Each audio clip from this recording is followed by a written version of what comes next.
यमुना तेरा वनचारी,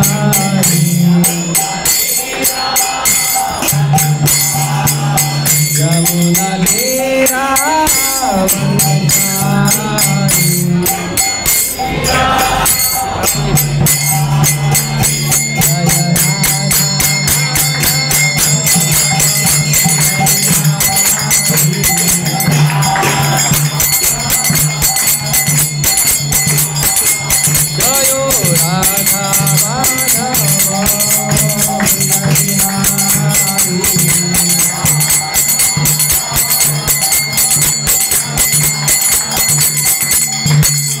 श्री राम जय राम जय जय राम,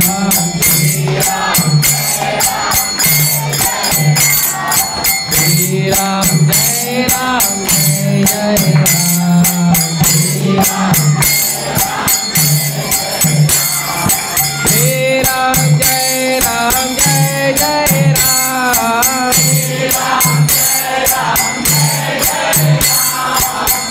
राम जय राम जय राम जय राम, श्री राम जय राम जय राम, श्री राम श्री राम जय राम जय राम, श्री राम सीता राम लक्ष्मण हनुमान, सीता राम लक्ष्मण हनुमान,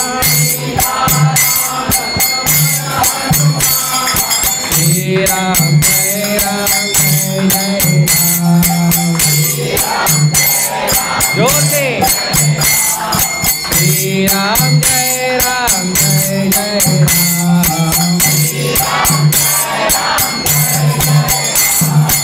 सीता राम लक्ष्मण हनुमान,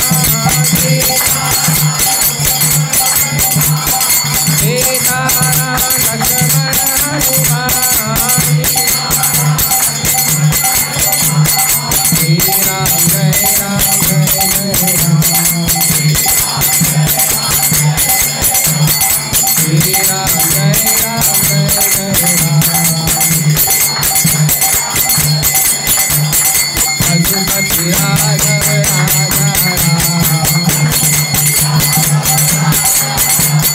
रघुपति राघव राजा राम, पतित पावन सीताराम, रघुपति राघव राजा राम, रघुपति राघव राजा राम, रघुकुल नंदन राजा राम, दशरथ नंदन राजा राम, कौशल्या नंदन राजा राम, पतित पावन सीताराम, पतित पावन सीताराम, जानकी वल्लभ राजा राम, जानकी वल्लभ राजा राम, दशरथ नंदन राजा राम, दशरथ नंदन राजा राम, बोलो श्री राम जय राम जय राम, श्री राम जय राम जय राम, जय सीताराम लक्ष्मण हनुमान, सीताराम लक्ष्मण हनुमान,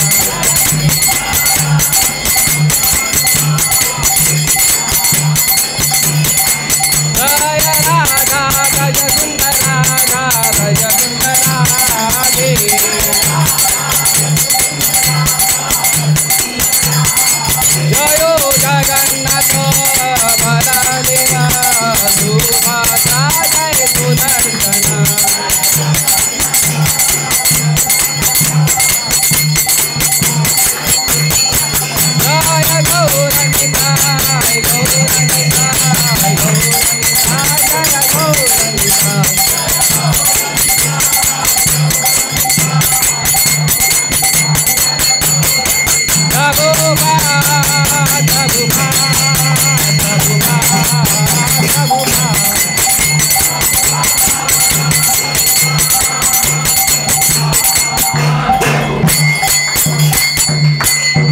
श्री हरि नाम संकीर्तन के, श्री राम नवमी महामहोत्सव के, श्री श्री राधा वृत सुंदर भगवान के, श्री श्री सीताराम लक्ष्मण हनुमान के, श्री श्री जगन्नाथ बलदेव सुभद्रा महारानी की, श्री श्री गौनिताय भगवान की, श्रील प्रभुपाद के। ओम अज्ञानतिमिरन्धस्य ज्ञानाञ्जनशलाकया चक्षुरुन्मिलितं येन तस्मै श्रीगुरुवे नमः। श्रीचैतन्यमनोभीष्टं स्थापितं येन भूतले स्वयं रूपः कदा मह्यं ददाति स्वपदान्तिकं। वन्देऽहं श्रीगुरोः श्रीयुतापदकमलं श्रीगुरून् वैष्णवांश श्रीरूपं सागरजातं सहगण रघुनाथान्वितं तं सजीवं साद्वैतं सावधूतं परिजनसहितं कृष्णचैतन्यदेवं श्रीराधा कृष्णपादान् सहगणा ललिता श्रीविशाखान्वितांश। नमो विष्णुपादाय कृष्णपृष्ठाय भूतले श्रीमते भक्तिवेदांत स्वामिनिति नामिने।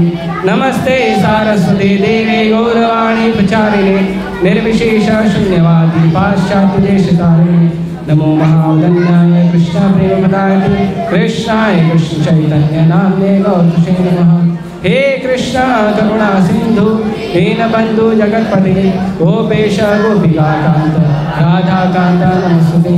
तप्त कांचन गौरांगी राधे वृंदावनेश्वरी वृषभानुसुते देवी हरि हरि। नीलाम्बुजगश्यामल कोमलांगं सीता समारोपित वामभागं बाणो महासायक चारुचापं नमामि रामं रघुवंशनाथं। रामाय रामभद्राय रामचंद्राय वेदसे रघुनाथाय नाथाय सीताय पतये नमः। वाञ्छाकल्पतरुभ्यश्च कृपा सिन्धुभ्यैव च पतितानां पावनेभ्यो वैष्णवेभ्यो नमो नमः। जय श्री कृष्ण चैतन्य प्रभु नित्यानंद श्री अद्वैत गदाधर श्रीवासादि गौर भक्तवृंद। हरे कृष्णा कृष्णा कृष्णा हरे हरे हरे राम राम राम हरे हरे कृष्ण। आज कितना तारीख है? 21 20 और 21। तो रामनवमी 17 तारीख को मनाई गई थी पूरे देश भर में। ऐसे तो प्रधानमंत्री नरेंद्र मोदी जी के सहयोग से अब हम रामनवमी 2 बार मनाते हैं, है ना। भगवान श्री राम का जो उत्सव है 2 बार मनाते हैं। एक जो रामनवमी आता है तिथि के अनुसार वो, और दूसरा 22 जनवरी, है ना।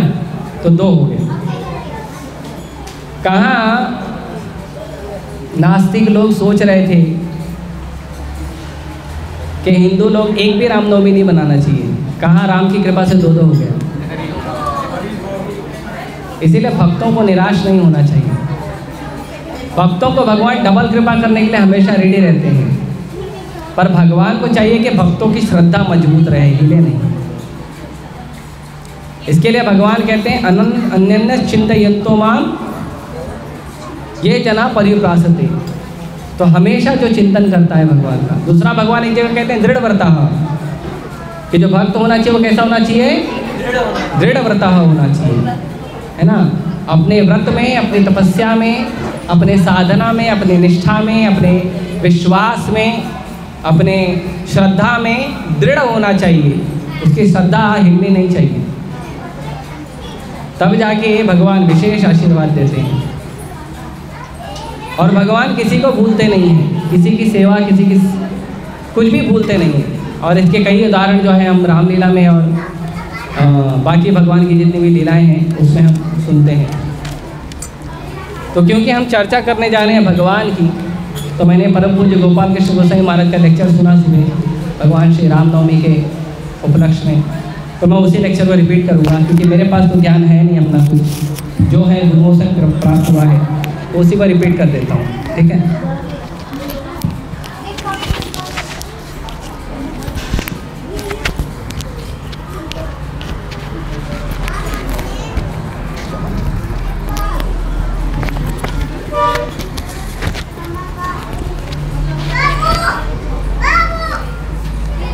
भगवान किसे कहते हैं पहले ये जानना इम्पोर्टेंट है।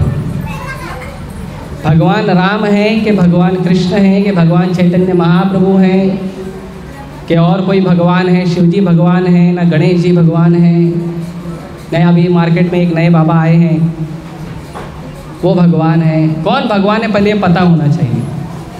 नहीं तो क्या होता है, हम भगवान राम का और कृष्ण का भजन तो करते हैं, फिर मार्केट में कोई नया बाबा आ जाता तो उसका भी भजन करते तो वो भी भगवान है।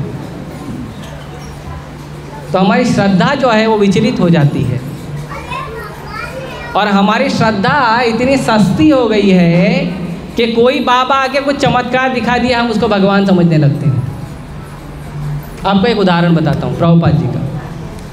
तो प्रभुपाद जी 1974 प्रयाग में प्रभुपाद जी अपने शिष्यों के साथ गए थे और अब प्रभुपाद जी अपने शिष्यों को लेके गए थे। तो प्रभुपाद जी के जो शिष्य थे वो एकदम लंबे लंबे गोरे गोरे अमेरिका और यूरोप के बच्चे थे और इतने एकदम लंबे लंबे गोरे गोरे, उनका सिर जो है मुड़ा हुआ है और वैष्णव तिलक लगाए हैं और भगवा कपड़ा पहने हुए हैं, सन्यासी डंडा धारण किए हैं और जप माला लिए हुए हैं। ऐसे सुंदर एकदम दिव्य पुरुष लग रहे थे वो लोग। आप लोग देख लीजिए फोटो प्रभुपाद जी के शिष्यों का, ऐसे सुंदर दिव्य पुरुष लगते थे वो लोग।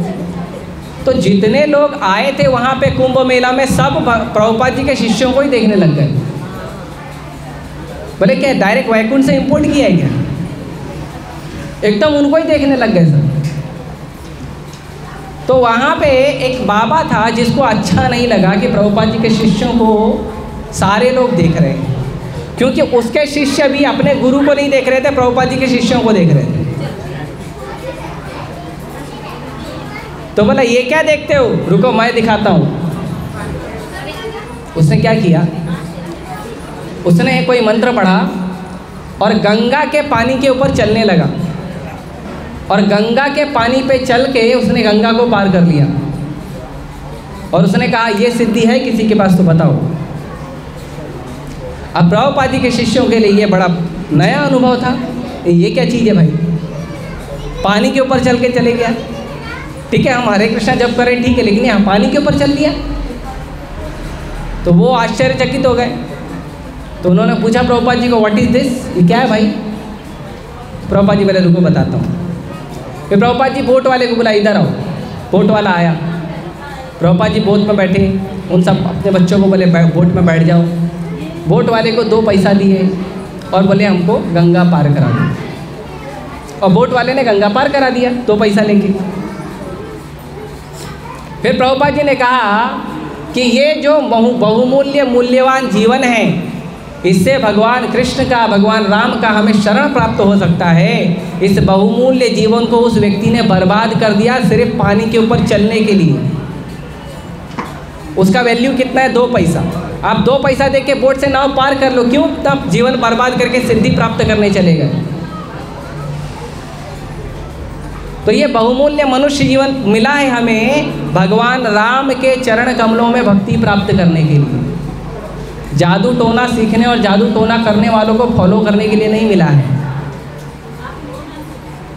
तो इसीलिए भगवान कौन है ये बहुत महत्वपूर्ण है जानना।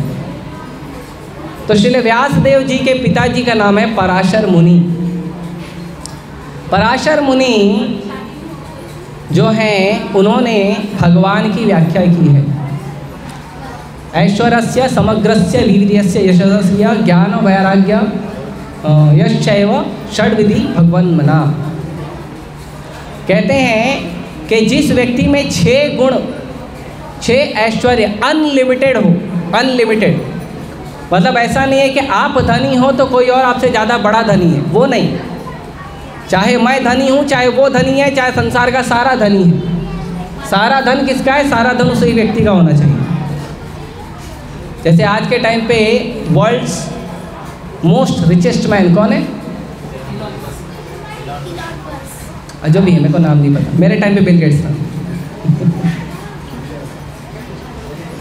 तो वो भले दुनिया का सबसे अमीर आदमी है, लेकिन उसका मतलब नहीं है कि दुनिया का सारा धन उसके पास है। दुनिया में जितना धन है उन सभी धनियों में सबसे ज़्यादा धन उस व्यक्ति के पास है, लेकिन वो ये नहीं बोल सकता कि दुनिया का सारा धन मेरा है। बोल सकता है क्या? वो राम बोल सकते हैं, क्योंकि राम क्या है? लक्ष्मीपति, माधव। भगवान का नाम क्या है? माधव। माधव मतलब लक्ष्मीपति। तो जिसके पास सारे संसार का सारा धन हो, ये एक ऐश्वर्य हो गया, ये एक विभूति हो गई। दूसरी विभूति है जो सृष्टि का सबसे सुंदर व्यक्ति हो। सबसे सुंदर नहीं, सृष्टि में सारी सुंदरता जिस व्यक्ति से निकलती हो। सबसे सुंदर नहीं, ऐसे तो कोई बोलेगा ऐश्वर्या राय सबसे सुंदर है ना, अभी कोई हीरोइन होगी वो सबसे सुंदर है, कोई हीरो होएगा वो सबसे सुंदर है। सबसे सुंदर नहीं, पूरी सृष्टि की सुंदरता जिस व्यक्ति से निकलती है वो व्यक्ति सुंदर है, और वो है राम। एक उदाहरण बताता हूँ रामलीला का। तो जब भगवान लक्ष्मण जी ने शूर्पणखा की नाक काट दी थी, आप लोगों को याद है नाक काटा था शूर्पणखा का? क्यों काटा था पता है? पता है क्यों काटा था? वो काम कभी नहीं करना। नहीं तो लक्ष्मण जी अभी भी तैयार बैठे हैं। भगवान राम जो है, भगवान राम के भक्तों की प्रॉपर्टी है। गलती से हाथ नहीं डालने का, भक्ति से हाथ डालने का।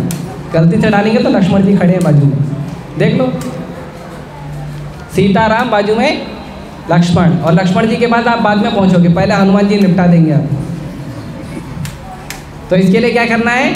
शूर्पणखा का भाव नहीं रखना चाहिए, है ना। राम चाहिए तो हनुमान जी, लक्ष्मण जी, सीता मैया के परमिशन से राम के पास जाना चाहिए, अपनी मर्जी से नहीं जाना चाहिए शूर्पणखा की तरफ। तो जब शूर्पणखा का नाक भगवान लक्ष्मण जी ने काट दिया तो शूर्पणखा गई दंडकारण्य वन में। रावण के दो भाई थे, खर और दूषण, और उनके पास 14,000 राक्षसों की आर्मी थी, सैनिक 14,000। और राम और लक्ष्मण दो लोग। और खर और दूषण के बारे में कहा जाता है कि इन्होंने अमृत खाली नहीं पिया था, बाकी ये दोनों रावण के इतने ही पावरफुल थे। ऐसे नहीं रावण अकेला पावरफुल, रावण के जैसे और भी बहुत सारे लोग पावरफुल थे। रावण है, अहिरावण है, महिरावण है, खर है, दूषण है, बहुत सारे लोग पावरफुल थे। तो रावण ज़्यादा पावरफुल क्यों हो गया? क्योंकि उसने अमृत पिया था बस, और ब्रह्मा जी का कुछ स्पेशल वरदान मिला था। ये दोनों आए, खर दूषण 14,000 आर्मी के साथ आए। जाके शूर्पणखा ने बोला कि देखो भाई, मेरा मेकअप ख़राब कर दिया। ठीक है, मेकअप तो दोबारा लगाते थे, चेहरा ही ख़राब कर दिया, है ना, तो कुछ करो। तो खर दूषण आए भगवान राम और लक्ष्मण से लड़ाई करने। तो जब उन्होंने भगवान राम और लक्ष्मण को देखा, देखो लड़ाई करने आया है, क्या करने आया है? लड़ाई करने आया है। और कौन आया है? असुर। ऐसा भी नहीं कोई देवता आया है, अच्छा आदमी है, नहीं, असुर आया है लड़ाई करने के लिए। लेकिन आके भगवान को क्या बोला पता है? बोला आप दोनों इतने सुंदर हो, इतने सुंदर हो कि आप दोनों को मारने का मन नहीं कर रहा। तो भगवान बोले फिर क्या मन कर रहा है? ले मन तो कर रहा है कि आप दोनों को ले जाऊं लंका में, और लंका में बनाऊं एक म्यूजियम, प्रदर्शनी, और उस म्यूजियम में मैं आप दोनों को रख दूंगा और रोज दर्शन करने आऊँगा। इतने सुंदर है राम लक्ष्मण। वो बात अलग है, भगवान लड़ाई के मूड में थे तो भगवान ने उसको भर भर के गालियाँ दी फिर बेचारा लड़ना पड़ा उसको। हाँ? इतने सुंदर हैं राम और लक्ष्मण कि अगर असुर को भी भगवान से युद्ध करना है तो वो युद्ध करने का भाव नहीं रखेगा, भगवान को देखने का भाव ही बदल जाता है। इसीलिए रावण जब भगवान राम और लक्ष्मण की बात करता था तो रावण ये नहीं बोलता था वो वनवासी है, प्रतिद्वंदी है। रावण कहता था वो दोनों तो सुकुमार हैं। ये सुंदरता है भगवान राम। तो एक हो गया कि भगवान सबसे धनी हैं क्योंकि लक्ष्मी के पति हैं, सीता मैया साक्षात लक्ष्मी देवी हैं, लक्ष्मी के पति हैं। दूसरा, भगवान सबसे सुंदर है। तीसरा, भगवान सबसे शक्तिशाली है। भगवान से ज़्यादा शक्तिशाली कोई नहीं है। इनफैक्ट भगवान से ही सारे संसार को, हर व्यक्ति को शक्ति प्राप्त होती है। भगवान किसी के शरीर का एक नस ढीला कर देंगे ना, तो दिखाते रह जाना अपना रेसलिंग पावर,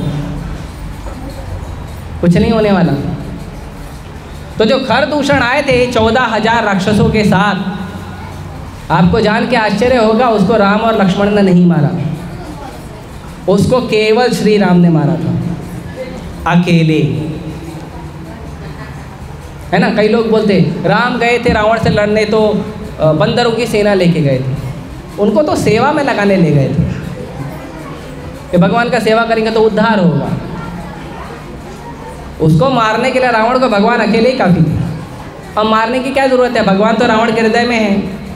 बोलेंगे सुनो मेरी पत्नी को वापस दे दो, वो खुद ही दे के आएगा वापस, पुष्पक विमान से वापस ला के दे देगा।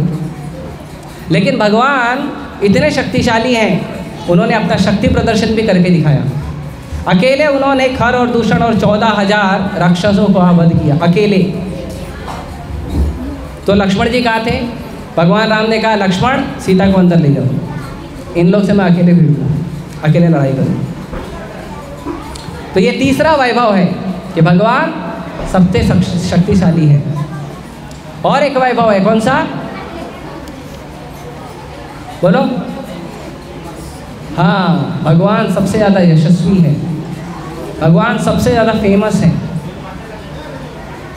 राम का जो भक्ति करता है वो तो राम को जानता है, जो नहीं करता वो भी राम को जानता है। हर व्यक्ति राम को जानता है, जो नास्तिक है वो भी राम को जानते हैं, नहीं तो द्वेष किससे करेंगे? है ना, भक्त किसी से प्रेम करते हैं तो नास्तिक किसी से द्वेष भी तो करेंगे। तो द्वेष करने के लिए भी तो एक ही पर्सनालिटी है, राम, और कौन है? इसीलिए भगवान इतने फेमस हैं कि भगवान से लोग प्रेम भी करते हैं और जो प्रेम नहीं करना चाहते वे द्वेष भी करते हैं, लेकिन करते एक ही पर्सनालिटी थे, वो है राम। तो भगवान ऐसे हैं, मोस्ट फेमस पर्सनालिटी।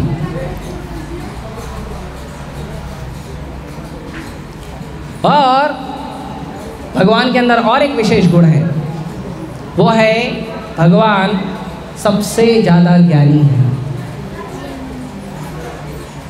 और वो ज्ञान जो है वो भगवान श्री राम के जीवन में ही सबसे ज़्यादा झलकता है। क्यों? क्योंकि भगवत गीता में भगवान कहते हैं विद्या विनय संपन्ने। क्या बोलते हैं भगवान? विद्या विनय संपन्ने। कि जिस व्यक्ति के पास विद्या है, जिस व्यक्ति के पास विद्या है उसके पास क्या होना चाहिए? विनय होना चाहिए। जिस पेड़ पे ज़्यादा फल लगते हैं वो पेड़ झुका हुआ होना चाहिए। यदि आपके पास ज़्यादा ज्ञान है, आपके पास ज़्यादा प्रतिभा है, आपके पास ज़्यादा हुनर है, आपके पास ज़्यादा टैलेंट है, तो आपका स्वभाव जो है ना नम्र होना चाहिए, प्रेम का होना चाहिए। अगर पढ़ाई करने के बाद, हुनर लेने के बाद भी आप अकड़ के घूम रहे हो कि मैं तो प्रोफेसर हूँ, मैं तो इंजीनियर हूँ, मैं तो डॉक्टर हूँ, मैं तो लॉयर हूँ, मैं बड़ा नेता हूँ, तो आपने जीवन में कभी पढ़ाई की ही नहीं है। आपने खाली किताब को थोड़ा बहुत सीखा है बस। ज्ञान का अर्थ होता है नम्रता।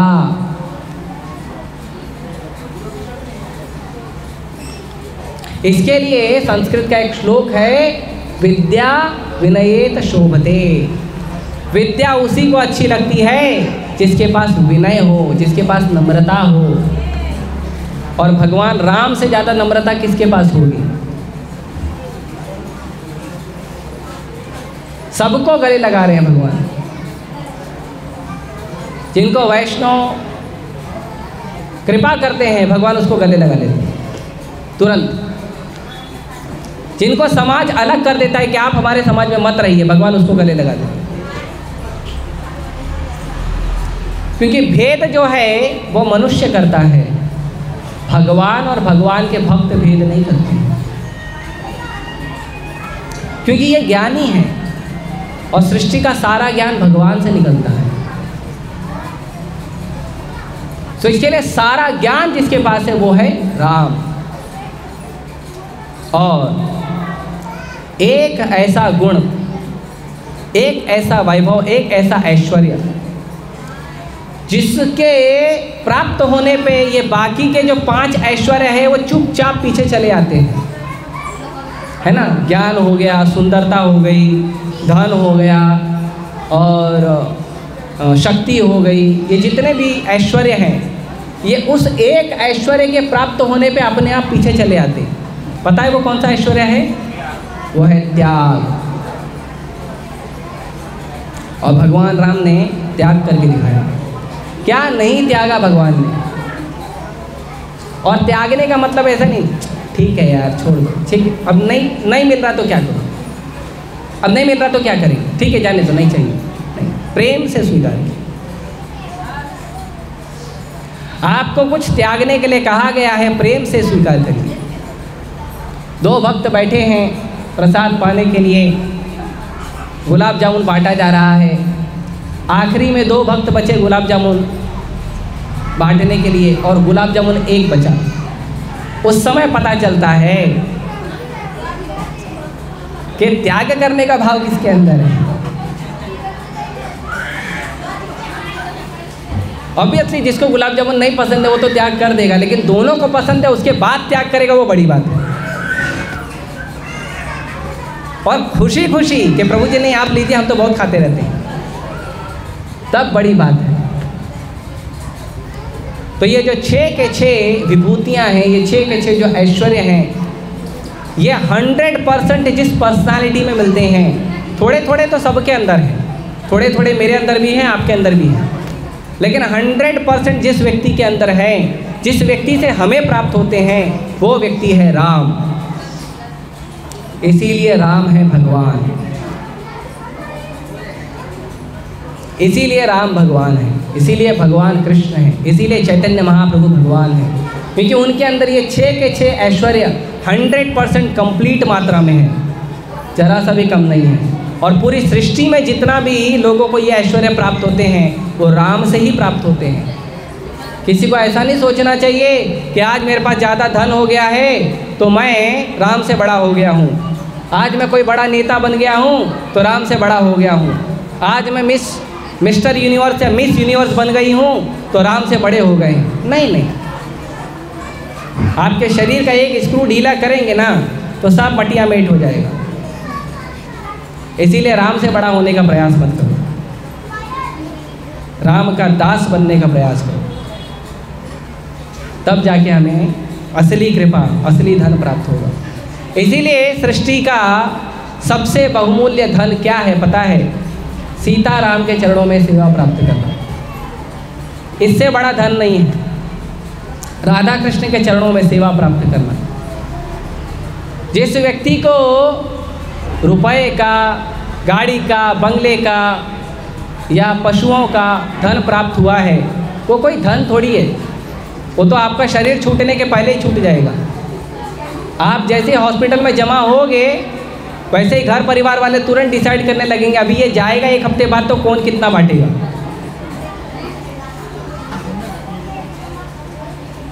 तो आपके शरीर छोड़ने के पहले आपको वो छोड़ना पड़ेगा। लेकिन राम और सीता का चरणों का जो धन है वो नित्य निरंतर बना रहेगा। यहाँ प्रैक्टिस करोगे, साकेत धाम में सेवा मिलेगी। ये ज़्यादा महत्वपूर्ण। तो थोड़ा हम रामलीला पर भी चर्चा करेंगे, ठीक है। ये तो था हमारा इंट्रोडक्शन कि भगवान कौन है। अब हम शुरू करते हैं रामलीला। तो आप सभी जानते हैं भगवान राम की तो बहुत सारी मधुर लीलाएं हैं। बाल लीला कम है, बाल कांड में कम लीला है क्योंकि किष्किंधा कांड है और बाकी अन्य लीलाएं हैं। तो शुरुआत जो है ज़्यादा महत्वपूर्ण रूप से शुरुआत होती है कि जब विश्वामित्र जी लेकर जाते हैं भगवान राम और लक्ष्मण को लेकर जाते हैं असुरों का वध करने के लिए, ताड़का का वध करने के लिए। तो विश्वामित्र जी लेकर जाते हैं, वहाँ ट्रेनिंग देते हैं और फिर वहाँ सीता मैया से विवाह होता है। तो विश्वामित्र जी लेकर जा रहे थे किस लिए लेकर जा रहे थे? असुर को मारने के लिए नहीं, वो तो साइड बिजनेस है, और मेन बिजनेस नहीं है भगवान का। भगवान का मेन बिजनेस है भक्तों से मिलना। तो भगवान गए, ताड़का का वध किए, लेकिन भगवान का जो विश्वामित्र जी का मेन काम था वो क्या था? सीता मैया से भगवान का विवाह कराना। तो भगवान का विवाह हुआ। उसके बाद कुछ समय के बाद महाराज दशरथ को ये विचार आया कि अब मुझे रिटायरमेंट लेना चाहिए। दरअसल वर्ण और आश्रम व्यवस्था के अनुसार किसी भी व्यक्ति को 50 साल की उम्र में रिटायरमेंट ले लेना चाहिए। 50 साल की उम्र से ज़्यादा उसको काम नहीं करना चाहिए, चाहे वो स्त्री हो चाहे वो पुरुष हो। ऐसा नहीं खाली पुरुषों के लिए, वेदों के सारे नियम पुरुषों के लिए नहीं बने हैं, स्त्रियों के लिए भी सेम नियम है। वर्णाश्रम में दोनों के लिए सेम नियम है। इसीलिए 50 की गिनती जब होती है पूरी, जब हम बोलते हैं 50, तो उसके बाद 50 और 1 कितना होता है? 51, 52। मतलब अब 1 में जाने का टाइम है तुम्हारा। क्या का टाइम है? 1, 51, 52, 1 में जाओ, घर में मत बैठो। दुर्भाग्य देखो कलयुग का कि जब तक जबरदस्ती उसको कुर्सी से हटा न लिया जाए, शरीर न छूट जाए, गोली न मार दी जाए, तब तक वो रिटायरमेंट लेता ही नहीं। और सरकार ने एक नया स्कीम निकाला है, VRS, वॉलंटरी रिटायरमेंट सर्विस। तो उसमें क्या होता है, ये 40-45 में वॉलंटरी रिटायरमेंट ले लेते हैं कि हम अपने आप से रिटायरमेंट लिए, और फिर वापस घूम के उसी डिपार्टमेंट में वापस सेवा करने लगते हैं। पेंशन भी मिलती है, पगार भी मिलती है। कितना लालच है। रिटायरमेंट लिया कहाँ? तो रिटायरमेंट लेना जरूरी है, और ये भगवान के पिता महाराज दशरथ करके दिखाए कि भाई रिटायरमेंट लेना चाहिए। तो भगवान के पिता महाराज दशरथ जो है जब रिटायरमेंट ले रहे थे, तो उस समय उन्होंने अपने पूरे मंत्रियों को बुलाया। ऐसी सुंदर सभा बैठी थी भक्तों की, और महाराज दशरथ ने पूछा कि मैं सोच रहा हूँ कि मैं सेवा निवृत्ति ले लूँ, रिटायरमेंट ले लूँ, आप लोग का क्या विचार है? तो किसी ने कुछ बोला ही नहीं। फिर महाराज दशरथ ने कहा कि मैं जो रिटायरमेंट ले रहा हूँ ना, तो मैं सोच रहा हूँ कि राजा जो है मेरे बाद राम को बनाया जाएगा। तो सब खुशी से तालियां बजाने लगे और खुश होकर हरि बोल बोलने लगे। तो महाराज दशरथ ने कहा कि क्या मैं इतना बुरा राजा हूँ? अरे एक आदमी ने तो बोला होता। महाराज कंटिन्यू करो। सब बोल रहे नहीं, राम ही चाहिए, क्योंकि राम को इतना प्रेम करते थे अयोध्यावासी। इसके लिए बहुत एक मधुर कीर्तन भी है, अयोध्यावासी राम, कि भगवान राम को अयोध्या के सब लोग बहुत प्रेम करते थे। अयोध्या की नगरी में यदि कोई प्रकाश का पुंज था तो वो थे श्री रामचंद्र, और कोई नहीं था। इतना प्रेम करते थे। जब दशरथ महाराज ने कहा कि क्या करना है, भगवान राम को राजा बनाना है, तुरंत सारे अयोध्यावासी खुश हो गए कि राम को राजा बनाएंगे। तो राम को राजा बनाने का बात हुआ, और फिर दशरथ महाराज, ये जो बात है ये मीटिंग है बहुत लेट हुआ था।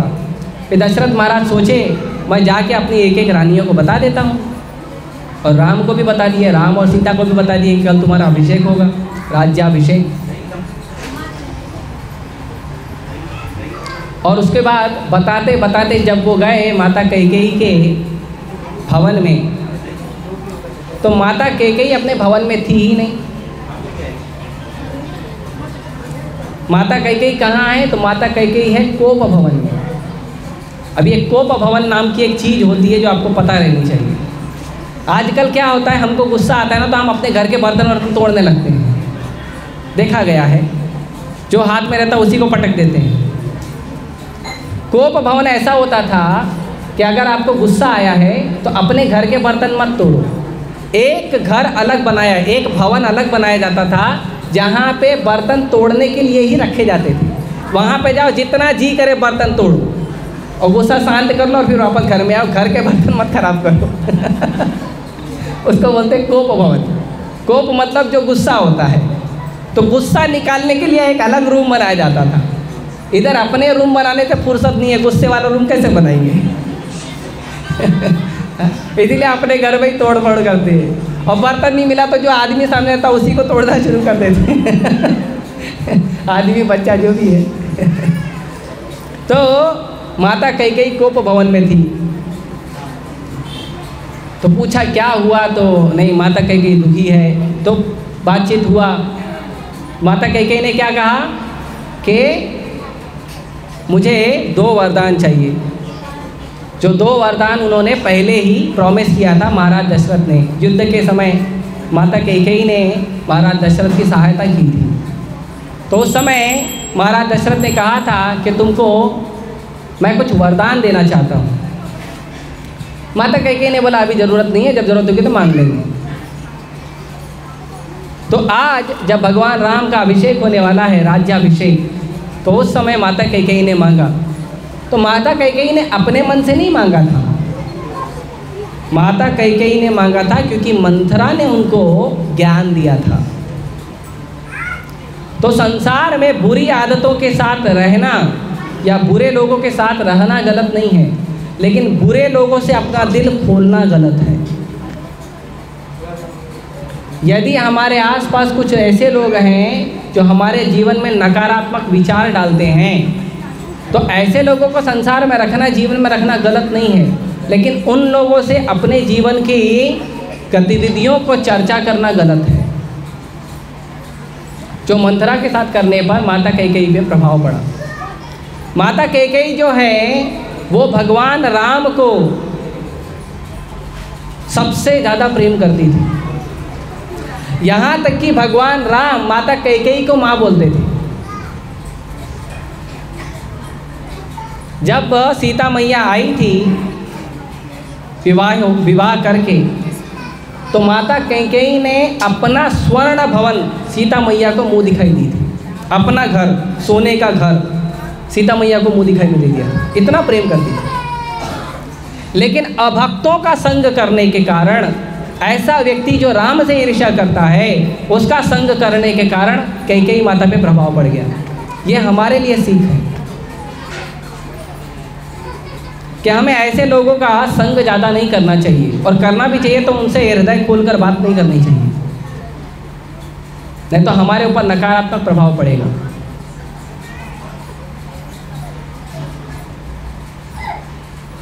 तो दशरथ महाराज जब सुने कि भरत को राजा बनाया जाएगा, तो बोले कोई बात नहीं, राम नहीं तो भरत सही, दोनों बच्चे हमारे। और चारों भाइयों में इतना प्यार था कि टेंशन ही नहीं था किसी चीज़ का। तो बोले कोई बात नहीं। माता कैकेयी बोली नहीं, ऐसे नहीं चलेगा। भरत राजा बनेगा लेकिन राम घर में नहीं रहेगा। राम जाएगा 14 साल के लिए जंगल में। अभी राम का वियोग जो है वो भरत महाराज को सहन नहीं हो रहा था। पहले ही भरत महाराज थोड़े दिन का वियोग सह चुके थे, विश्वामित्र मुनि जब लेकर गए थे। वापस 14 साल का, तो दशरथ महाराज को सहन नहीं हुआ। तो दशरथ महाराज उस समय बहुत उल्टा सीधा बोले थे माता कैकेयी को, और भरत और शत्रुघ्न घर में नहीं थे, वो गए थे अपने मामा के यहाँ। राम और लक्ष्मण घर में थे और माता सीता घर में थी। तो कैकेयी माता ने कहा कि बुलाओ राम को और उसको बोलो अभी उसको वन में जाना है। अभी सुनो कैसा लगेगा, पूरे पृथ्वी के चक्रवर्ती सम्राट का आपको पोजीशन दिया जा रहा है। अभी 1 घंटा पहले इन्फॉर्मेशन दिया कि आपको पूरे पृथ्वी का चक्रवर्ती सम्राट बनाया जाएगा। और 1 घंटे बाद आपको बोला जाए कि आपको सम्राट बनाना तो छोड़ दो, आपको 14 साल के लिए जंगल में जाना पड़ेगा, कैसा लगेगा? कैसा लगेगा? वो छोड़ो, चलो बहुत छोटा एग्जाम्पल लेता हूँ।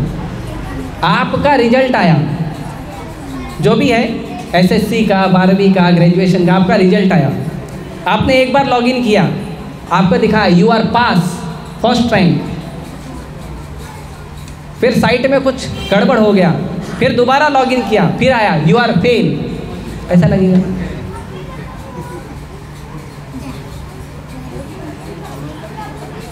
और उस बीच में जो मिठाई खरीद लिया उसका खर्चे का टेंशन अलग रहेगा कि पहले पास दिखाता, खरीद लिया, अब करूँ क्या इसका? दुख लगेगा ना। भगवान राम को बोला गया कि आपका राज्याभिषेक होगा सुबह 4 बजे, उपवास करना शुरू कर दीजिए। और थोड़े समय के बाद राम को बुला के बोला कि मैंने ऐसा एक गलती में वचन दे दिया था और उस वचन के कारण तुमको 14 साल के लिए वनवास जाना पड़ेगा, लेकिन मैं नहीं चाहता हूँ तुम वनवास जाओ। दशरथ महाराज ने कहा मैं नहीं चाहता हूँ तुम वनवास जाओ, मैंने वचन दे दिया था, इसके लिए तुम्हारी माँ ने मांग लिया, क्या करना है बताओ। तो भगवान राम बोल सकते थे ना, वचन तुम्हारा, बीवी तुम्हारी, मेरे को क्या बोल रहे हो? बोल सकते थे ना। आजकल के बच्चे तो ऐसे ही बोलेंगे, मैं तो आपका उत्तराधिकारी हूँ, मेरे को तो प्रॉपर्टी चाहिए। बोल सकते थे ना। भगवान राम ने कहा नहीं, आपने जो कहा है मैं उस आज्ञा का पालन करूँगा। आप हमारे पिता हैं और कैकेयी हमारी माँ है। अगर हमारी माँ की इच्छा है मैं वन में जाऊँ तो इससे अच्छा क्या है? इसीलिए भगवान श्री राम ने उसको प्रेम से स्वीकार किया। इसे कहते हैं त्याग। त्याग स्वीकार करना होता है। ऐसे कई बार लोग कहते हैं कि भूखा रहने से भगवान मिलते हैं क्या? आप लोग उपवास रखते हो, भूखा रहने से भगवान मिलते हैं? भूखा रहने से भगवान नहीं मिलते। ऐसे तो बहुत सारे लोग सड़क पर भूखे रहते हैं, सबको भगवान मिलेंगे? नहीं। अपनी इच्छा से भगवान की सेवा के लिए, भगवान के दिए हुए मार्गदर्शन के अनुसार यदि हम तपस्या करते हैं अपने आप को शुद्ध करने के लिए, तब भगवान प्रसन्न होते हैं।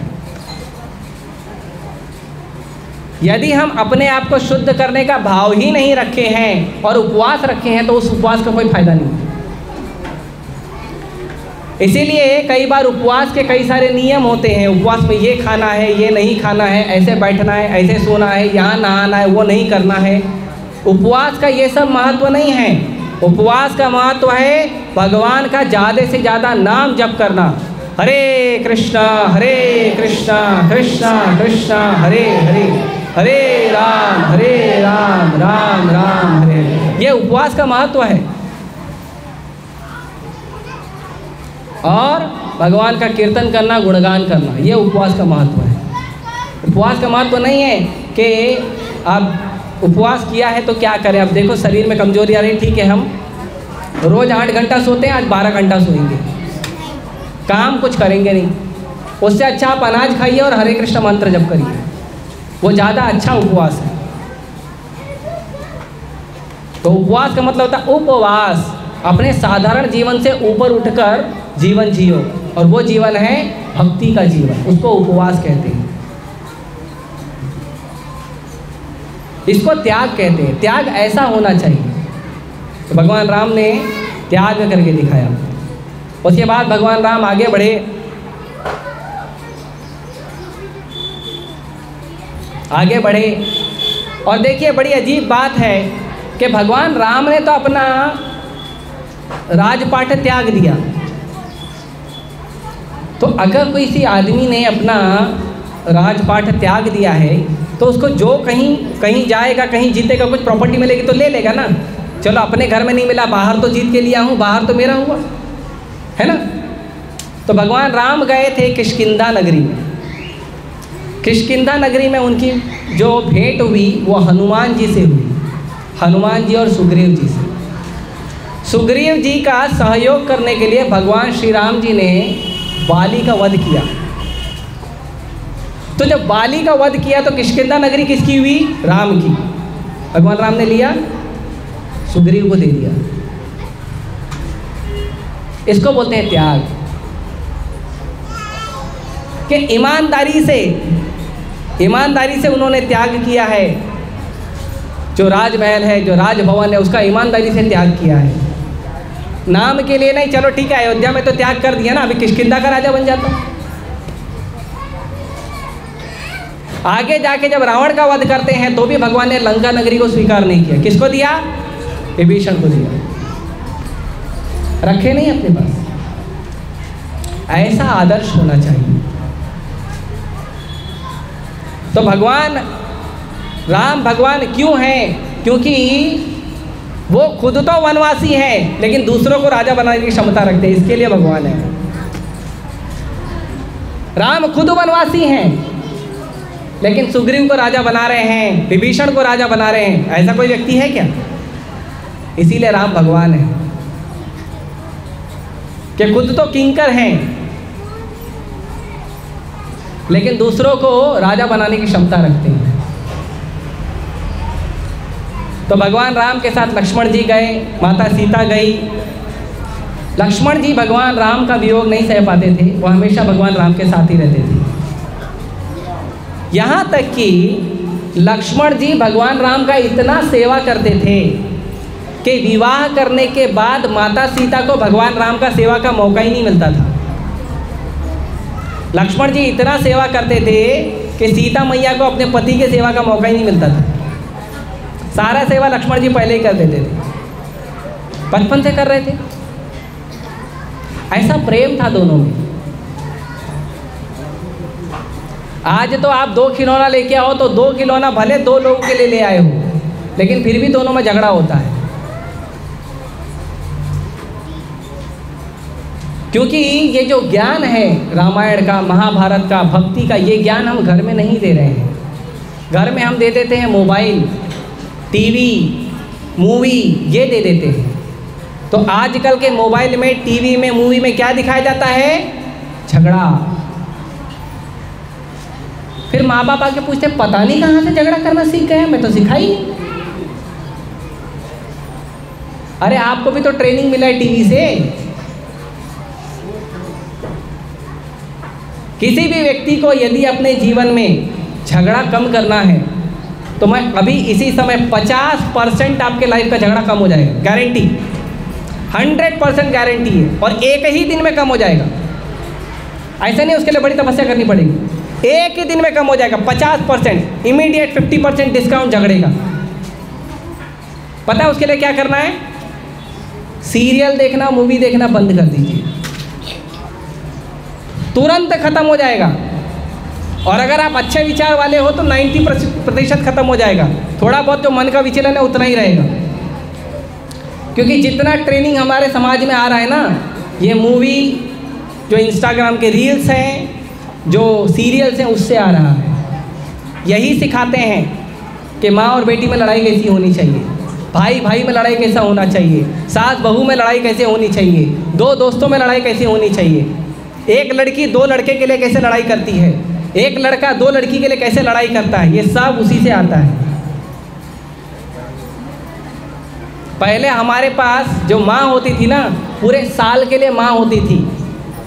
अब हम माँ को माँ कहने के लिए मदर्स डे का इंतज़ार करते हैं ताकि 2 मिनट का सेल्फी लेके इंटरनेट पे डाल सकें। इसीलिए रामायण से सीखिए, महाभारत से सीखिए। महाभारत जो पढ़ेगा ना, उसके घर में महाभारत खत्म हो जाएगा। लेकिन लोग महाभारत करना पसंद करते, पढ़ना पसंद नहीं करते। बड़ी अजीब बात है।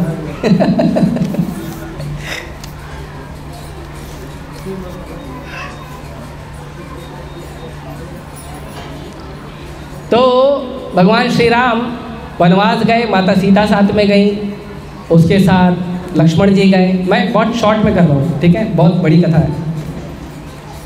तो आगे बढ़े तो वहाँ पे उन्हें मिले जटायु।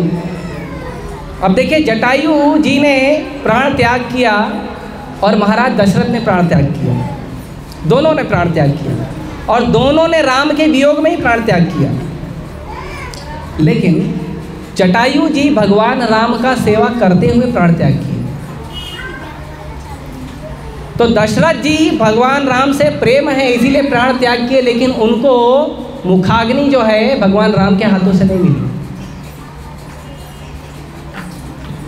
क्योंकि भगवान तो चले गए थे 14 साल के लिए। अभी 14 साल के लिए थोड़ी रखा जाएगा पार्थिव शरीर को। लेकिन जो जटायु है भगवान राम की सेवा कर रहे थे, रावण से युद्ध कर रहे थे। तो रावण से युद्ध करते समय जटायु जी ने जब शरीर त्यागा और भगवान को इन्फॉर्मेशन देने के लिए उन्होंने अपने प्राण को रोक कर रखा था कि रावण किस दिशा में गया है माता सीता को लेकर। तो जब जटायु जी ने प्राण त्याग किया तो वो भगवान श्री राम के गोद में प्राण त्याग किया उन्होंने, और जटायु जी का अंतिम संस्कार भगवान श्री राम ने किया। तो भगवान की सेवा भी बहुत महत्वपूर्ण है। भगवान का नाम जप करना, भगवान का स्मरण करना अच्छा है, लेकिन सेवा भी तो करना चाहिए। अभी इतने सारे भक्त आए हैं रामनवमी का उत्सव मनाने, आपके बैठने की जगह, यहाँ पर साफ सफाई, ये जो श्रृंगार किया गया है मंदिर का, फिर अभिषेक की व्यवस्था की गई है, फिर प्रसाद बनाया गया है, फिर आप जैसे भक्त लोग आ रहे हैं, मैंने आज देखा सबके लिए वेलकम ड्रिंक रखा गया है ना, पीने के लिए ठंडा पानी मीठा वाला वो रखा गया है। तो ये व्यवस्था करने के लिए किसी ने तो सेवा की होगी। ये सब राम की सेवा है, और यहाँ बैठकर सुनना राम की कथा वो भी सेवा है। तो इसीलिए हम जो भगवान का नाम जप करते हैं, वो नाम जप में क्या होता है, जो भक्त नाम जप कर रहे हैं साथ में कथा सुन रहे हैं, दो में से एक काम करिए, या तो नाम जप करिए या तो कथा सुनिए, ठीक है, दोनों मत करिए, दोनों अपराध जाएगा। तो जो भक्त नाम जप करते हैं, तो नाम जप करने का अर्थ क्या है, प्रभुपाद जी बताते हैं कि हरे कृष्ण महामंत्र का अर्थ है कि हे राधा रानी और हे भगवान कृष्ण, मुझे आप अपनी सेवा में लगाइए। अब आप भगवान को बोलते हो कि आप मुझे अपनी सेवा में लगाइए, हाँ, और जब दूसरा भक्त आके बोल रहा है प्रभु जी भगवान की सेवा लीजिए, तो आप बोलते हैं सॉरी मैं हरे कृष्ण मंत्र जप कर रहा हूँ। आप भगवान से सेवा मांगे, सेवा आई, आपने सेवा मना कर दिया, फिर आप सेवा मांगने के लिए जप करना शुरू कर दिए, भगवान जप स्वीकार करेंगे? इसीलिए प्रभुपाद जी ने कहा है मिनिमम 16 माला करिए, मिनिमम 16 माला करिए, सेवा करिए, और उसके बाद समय एक्स्ट्रा बचता है तो जप करिए, उसके लिए मनाही नहीं है। लेकिन अपना मिनिमम राउंड करने के बाद सेवा पर भी ध्यान देना चाहिए। केवल जप नहीं करना है। प्रभुपाद जी बताते हैं 2 प्रकार के भक्त होते हैं, एक होते हैं भजनानंदी, एक होते हैं गोष्ठ्यानंदी। भजनानंदी मतलब जो केवल अपने भजन में ध्यान देते हैं कि मैं भजन करूंगा और भगवान के धाम जाऊंगा, और दूसरे होते हैं गोष्ठ्यानंदी जो भगवान की कथा कीर्तन करने के लिए, प्रचार करने के लिए मेहनत करते हैं। प्रभुपाद जी कहते हैं कि जो गोष्ठ्यानंदी है भगवान उससे ज़्यादा प्रसन्न होते हैं कि वो भगवान के नाम का प्रचार कर रहा है। आप नाम जप करें वो अच्छा है, लेकिन उसके साथ साथ भगवान के नाम के प्रचार में जो व्यक्ति प्रयास कर रहा है उसका सहयोग करना ज़्यादा महत्वपूर्ण है। इसके लिए भगवान भगवद गीता के 18 अध्याय के 68 नंबर श्लोक में कहते हैं कि जो व्यक्ति मेरे इस गुह्य ज्ञान का प्रचार करता है वो व्यक्ति से ज़्यादा प्रिय मुझे न कोई है न कोई हुआ है। तो नाम जप करना है हमें अपनी शुद्धता के लिए, सेवा करनी है हमें अपनी शुद्धता के लिए, तो दोनों जरूरी है। केवल जप करना जरूरी नहीं है, या केवल सेवा कर रहे हैं जप छोड़ दिया वो भी जरूरी नहीं है, दोनों करना है। हाँ, तो जटायु जी ही भगवान का सेवा करते हुए शरीर त्याग किए, और सेवा करते हुए शरीर त्याग करके भगवान श्री राम के द्वारा उनका अंतिम संस्कार हुआ। उसके बाद रावण लेके गए सीता को हर के लेके गए। तो यहाँ पे बहुत सारे लोग प्रश्न पूछते हैं कि अगर सीता इतनी शुद्ध है तो रावण ने हाथ कैसे लगाया? सही बात है ना?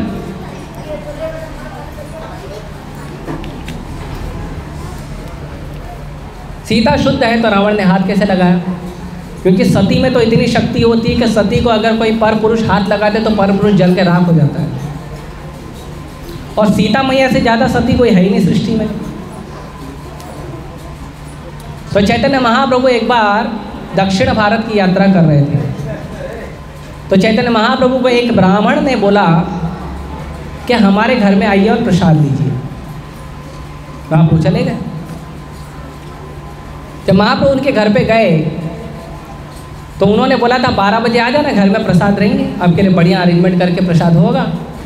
जब महाप्रभु उनके घर पे गए तो क्या हुआ पता है? वो ब्राह्मण बैठ के दुखी बैठा था। वो ब्राह्मण दुखी बैठा था घर में, और कुछ कुकिंग हुआ ही नहीं था, कुछ प्रसाद बना ही नहीं था। भगवान गए, भगवान बोले अरे आपने मेरे को इनविटेशन दिया था प्रसाद का, क्या हुआ उसका? तो ब्राह्मण कहता है देखिए लक्ष्मण गए हैं अभी लकड़ी लेने के लिए। लक्ष्मण लकड़ी लेके आएंगे, फिर सब्जी लेके आएंगे, फिर यहाँ पे सीता मैया कुकिंग करेगी, फिर राम को भोग लगेगा, उसके बाद आपको प्रसाद मिलेगा। तो महाप्रभु देखकर दंग रह गए कि भगवान की लीला में इनका स्मरण इतना गहरा है कि अभी भी यह भगवान की लीला में ही है। तो महाप्रभु ने कहा ठीक है लक्ष्मण जी कब आएंगे? बोले गए। फिर महाप्रभु बैठे थे, ठीक है अभी लक्ष्मण जी आएंगे, उनके लीला के अनुसार बनाएंगे तो खिलाएंगे। कुछ समय के बाद वो ब्राह्मण रोने लगे, क्या हुआ?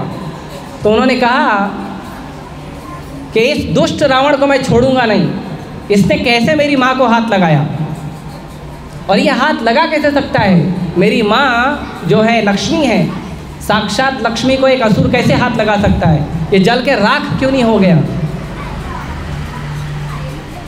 तो महाप्रभु ने उसको समझाया, देखो जिस सीता को रावण ने हाथ लगाया था वो माता सीता नहीं थी, वो छाया सीता थी, वेदवती, वो छाया सीता थी। माता सीता को तो अग्निलोक में भगवान राम के आदेश पर निवास कर रही थी। रावण की मृत्यु के लिए वेदवती माता ने कसम खाई थी, वो सीता बन के आई थी। तो ब्राह्मण को ये बात पे विश्वास नहीं हुआ। फिर महाप्रभु आगे गए, आगे जाके महाप्रभु ने जो कुछ ब्राह्मण लोग कूर्म पुराण से पढ़ रहे थे जिसमें ये वर्णन था कि माता सीता जो है वो अग्निलोक में गई थी और रावण जो है वेदवती नाम की छाया सीता को लेके गया था। तो वो श्लोक महाप्रभु खुद लिख कर लाए, उस ब्राह्मण को प्रमाण दिखाए, शास्त्र प्रमाण कि देखो ये प्रमाण है। फिर उस ब्राह्मण ने कुकिंग किया, फिर भगवान को खिलाया। तो हमें भी ये चीज़ स्वीकार करना चाहिए कि कभी कोई व्यक्ति आकर हमको कोई ज्ञान देता है ना, तो उसको पूछने का कौन से शास्त्र से बोल रहे हो। टीवी से, सीरियल से, कहीं मूवी बन गई है, कहीं व्हाट्सएप यूनिवर्सिटी पे कोई मैसेज आ गया है, उसको पढ़कर बात नहीं करना चाहिए। आपको जो बात करना है शास्त्रों को पढ़कर बात करिए। और हम इस्कॉन वाले तो ऐसे ही, जो बोलना है शास्त्रों से बोलो, यहाँ वहाँ का बात हम सुनते नहीं। तो इस तरह से माता सीता जो है,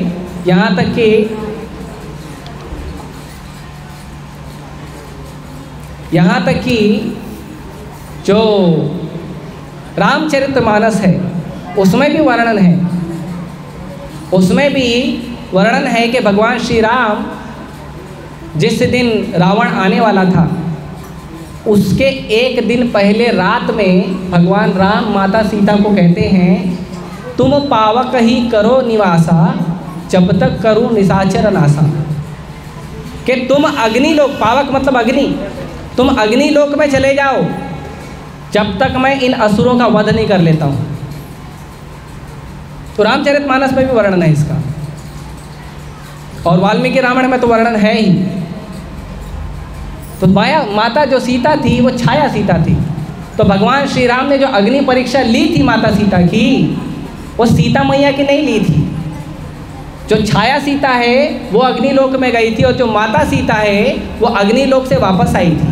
उसका वो कारण था, माता सीता को कष्ट देने का कोई भाव नहीं था राम का, और राम को कभी डाउट नहीं हुआ था अपनी पत्नी पे। डाउट हुआ तो लेने क्यों गए, इतना मेहनत क्यों किया, इतने सारे असुरों को मार दिए बिना कारण के। बताओ, सीता भी असली नहीं थे, रावण को मार दिए बेकार में। तो रावण को मारना उद्देश्य था और सीता मैया को वापस लाने के लिए अग्नि परीक्षा किए थे। रावण को क्यों मारना था? क्योंकि रावण बहुत सारे भक्तों को तंग कर रहा था, इसीलिए मारना था। इसीलिए जो अग्नि परीक्षा है इसीलिए ली गई थी। उसके बाद और एक बहुत महत्वपूर्ण जो वर्णन आता है वो आता है हनुमान जी का। तो हनुमान जी ने एक छलांग में 800 मील इतना लंबा समुद्र लांग लिए थे। कितना? 800 मील एक छलांग में। आज के टाइम के हिसाब से तो हनुमान जी को सारे ओलंपिक मेडल उनको ही दे देना चाहिए। एक छलांग में 800 मील को छलांग मारता है। हाँ, इतनी लंबी लॉन्ग जंप कौन लगाएगा? लेकिन हनुमान जी जब जा रहे थे तो उनको रास्ते में 3 लोग मिले थे। 3 लोग। पहले तो मैनाक पर्वत मिला, बोला आप भगवान की सेवा करने जा रहे हो, थोड़ा आराम कर लो फिर आगे जाओ। हनुमान जी ने आराम को त्याग दिया। इससे भक्तों को सीखना चाहिए कि जब भगवान की सेवा का भाव हो उस समय आराम करने का कंजूसी नहीं करना चाहिए।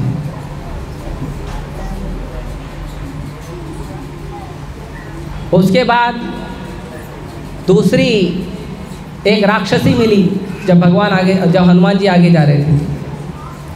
तो वो जब असुरनी मिली तो वो असुरनी हनुमान जी से कंपटीशन कर रही थी, बड़ा कौन है। सुरसा नाम की असुर थी।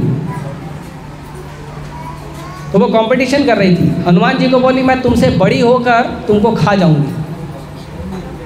तो हनुमान जी जितने बड़े होते थे सुरसा उससे डबल हो जाती थी। फिर जितने बड़े हुए फिर उसकी डबल। तो हनुमान जी ने क्या किया पता है? सबसे छोटे हो गए मच्छर के इतना, उसके मुंह में घुसे बाहर निकल गए। बोले हो गया काम पूरा। तो यहाँ पे हनुमान जी सिखाते हैं कि जब भगवान की सेवा में जाओ और कहीं कंपटीशन हो, मैं बड़ा कि तू बड़ा, वहाँ पे नम्रता से हाथ जोड़ो, प्रभु जी आप बड़े हैं, हमें सेवा करने दीजिए। ये भाव बहुत महत्वपूर्ण है। पहला भाव क्या है? आराम नहीं करना। दूसरा भाव क्या है? नम्र बनकर, छोटा बनकर सेवा करना चाहिए। और तीसरा क्या है? और एक राक्षसी आई थी जो ईर्ष्यालु थी। वो राक्षसी ने क्या किया? हनुमान जी से द्वेष करने का प्रयास किया। तो हनुमान जी ने उस द्वेष को पार करते हुए राक्षसी का वध करते हुए चले गए। तो हमारे हृदय में जो द्वेष होता है ना भक्तों के प्रति, ईर्ष्या होती है, उसको दबा के उसको कुचल कर आगे जाना चाहिए। भक्तों से द्वेष लड़ाई झगड़ा नहीं करना चाहिए। तो ये सीख जो है हमें हनुमान जी से मिलती है।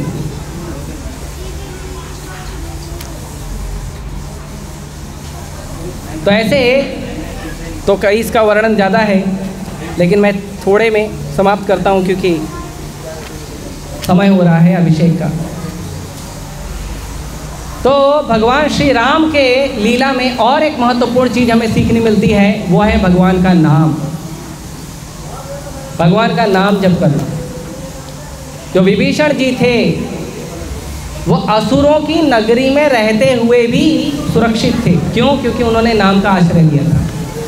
हमेशा भगवान राम का नाम जप करते थे। एक बार सारे असुर जाके कंप्लेन कर दिए रावण से कि तुम्हारा जो भाई है, तुम्हारे दुश्मन का नाम लिख के रखा है अपने घर में, राम। तो भक्तों को चतुर कैसे होना चाहिए विभीषण जी से सीखिए। तो विभीषण को पकड़ के ले आए, बोले देखो लंका में तुमने उसका नाम लिख के रखा है, गलत बात है। तो विभीषण जी बोले नहीं, मैंने तो राम का नाम लिखा ही नहीं है। तो बोले क्या तुम्हारे दीवार के ऊपर लिखा है राम, राम लिखा है ना। बोले अरे आपके अनुचरों को कुछ गलत फहमी हुई है, मैं तो आपका नाम लिखा हूँ। तो रावण बोला मेरा नाम राम है। बोले नहीं, देखो रा से रावण और म से मंदोदरी, तो भैया और भाभी, तो मैंने तुम दोनों का ही तो नाम लिखा हूँ। रावण खुश हो गया। तो भक्तों को ऐसा चतुर होना चाहिए। और दूसरा, कलयुग में यदि कोई आश्रय है, भगवान को यदि आप सच में प्राप्त करना चाहते हैं तो भगवान के नाम का जप करिए। भागवतम कहता है कलेर दोष निधे राजन अस्ति ही एको महान गुण कीर्तनाद एव कृष्णस्य मुक्त संग परम व्रजे। कि कलयुग जो है वो समुंदर है, किसका पता है? दोषों का। लेकिन इसके अंदर एक महान गुण है, वो है भगवान का नाम जप करने का। हरे कृष्णा कृष्णा कृष्णा हरे हरे, हरे राम राम राम हरे हरे। भगवान का नाम जप करने का सबसे महान गुण है जो हमें सभी दोषों से मुक्त करके परम धाम को, वैकुंठ लोक को ले जाएगा। तो हमें नाम जप करना चाहिए। और आखिरी में हम सुनते हैं कि भगवान श्री राम जब निवास कर रहे थे अयोध्यापुरी में, तो अयोध्यापुरी में जब भगवान राम थे तो हालांकि युग चल रहा था त्रेता युग, लेकिन वहाँ पे आनंद लोगों को सत्य युग का मिल रहा था। वहाँ पे किसी व्यक्ति का मृत्यु अपने आप नहीं होता था, वो व्यक्ति खुद डिसाइड करता था कब मरना है। मैं इस लेक्चर में सुन रहा था, गुरु महाराज कह रहे थे कि अगर आज लोगों को मौका दे दिया जाए कि आप खुद डिसाइड करो कब मरना है, तो शमशान घाट सब खाली पड़े रहेंगे, कोई जाएगा ही नहीं मरने के लिए। हाँ? लेकिन उस समय लोग खुद से स्वीकार करते थे। तो खुद कोई किसी को मन का तकलीफ नहीं, धन का तकलीफ नहीं, कोई कष्ट नहीं होता था और आनंद रहता था। अयोध्यापुरी की जो सड़कें हैं, वो सड़कों पे सुगंधित पानी से रोज छिड़काव करके सफाई होती थी। अभी तो म्यूनसिपैलिटी का थोड़ा पानी गिरता है तो बड़ी बात है। तो इतना सुंदर और मधुर वातावरण था। क्यों? क्योंकि वहाँ राम थे। तो अभी राम फिर से आए हैं अवधपुरी में, फिर से रामराज आएगा या रामराज आ चुका है। और रामराज का सबसे आसान तरीका है, हर व्यक्ति को राम का भक्ति करने के लिए लगाइए, खुद भी भक्ति करिए और राम के भक्ति का प्रचार करिए। ठीक है? तो आज बहुत बड़ा विशेष उत्सव है।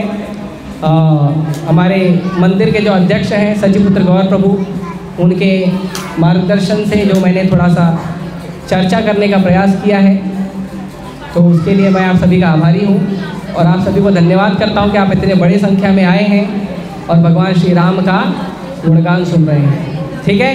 तो आप सभी का विशेष धन्यवाद। भगवान श्री रामचंद्र के, श्री श्री सीताराम लक्ष्मण हनुमान के, रेल प्रभुपाद के। हरे कृष्णा।